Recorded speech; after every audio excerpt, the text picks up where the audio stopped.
Como valenciana, una de las cosas que más valoro de la Terreta es la accesibilidad de nuestros destinos turísticos.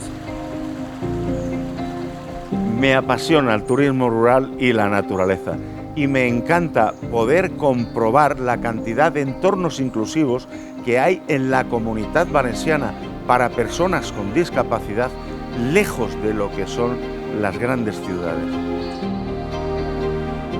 Más allá de viajar, descansar o pasear, lo que realmente me llena es que la cultura sea cada vez más accesible, que me enriquezca y me haga crecer como persona.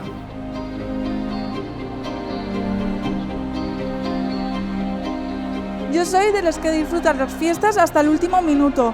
Por eso aún no me creo que el año que viene pueda disfrutar de la tomatina. Ojalá acabe llena de tomates desde las ruedas hasta la cabeza. Gracias a la guía que publica COCENFE Comunitat Valenciana todos los años, puedo planificar mis viajes y tener conocimientos sobre los hoteles y restaurantes accesibles, así como todas aquellas actividades inclusivas y los transportes que me pueden hacer llegar a ellas. Mira, aquí están los itinerarios culturales y en la siguiente página el de las playas accesibles. Así tengo un poquito de todo.